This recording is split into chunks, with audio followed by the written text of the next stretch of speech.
What would you say to me if I said to you right now, you're never gonna buy jarred marinara again? Would you say you're crazy? I'm here to tell you that I am not crazy, and you never will after you make this 3-ingredient marinara. Canned tomatoes, garlic, and olive oil, and that's all you need. First thing that you need to do is blend up your tomatoes, puree them. You can do this in a food processor, or you can do what I'm gonna do, which is use an immersion blender.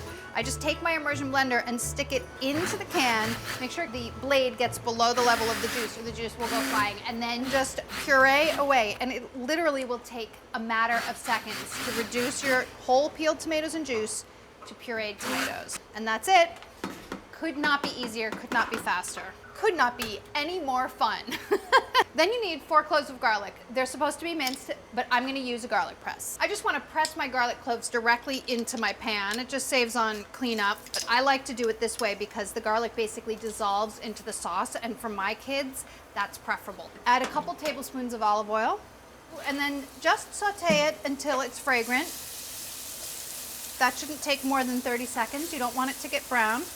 Add the tomatoes, step back so you don't get splattered. Instead of a pot with deep sides, I'm using a straight-sided skillet. This will help the liquid evaporate more quickly. And then just season it with salt, not too much. Stir everything together, bring it to a boil, and then just simmer it kind of vigorously for about 15 minutes. See why I say you're never gonna buy jarred tomato sauce again? This is why. Now that the sauce is cooking, I have to put my pasta in because it's gonna be done and I won't have any pasta ready.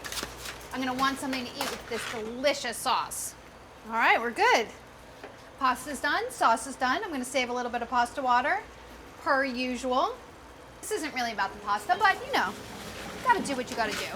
Just leave that there for a second. I wanna show you the pasta sauce. It's been 15 minutes. It's completely simmered down. It's nice and thick. It's got some body to it, and it only had 3 ingredients. I'm just gonna serve it with my pasta right now. So add your pasta. And like always, if you're cooking pasta and you're tossing it with sauce, add a little bit of pasta water and cook the pasta water and the sauce and the pasta together for a few minutes. And the starch in the pasta sauce really helps bind everything together and helps the sauce stick to the pasta.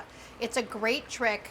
Everyone should know how to do it. Maybe you never knew why I did that all the time. Well, now you know. I'm gonna admit, I cooked not quite enough pasta for this amount of sauce. This is 2 cups of sauce, which is really enough for an entire box of pasta. I only cooked 3/4 pound, so I'm gonna have a very saucy day, and there's nothing wrong with that. Needs a little bit more salt. I should have done this before I added the pasta, but it's okay. I can still do it now. I forgive me. Now serve yourself some pasta. Now you have this tomato sauce that can be a base for anything that you want. You can freeze it, you can keep it in your refrigerator for like a week. You're gonna be right with me on the pasta sauce making train. Give it a little bit of cheese. How about a drizzle of olive oil? Once you taste this homemade pasta sauce, I think that you'll agree with me that you never need to buy pasta sauce again. Give it a try, let me know what you think, but only if you agree with me. I'm only kidding. You can tell me you're gonna buy tomato sauce from a jar. It's all right. I forgive you, I still love you.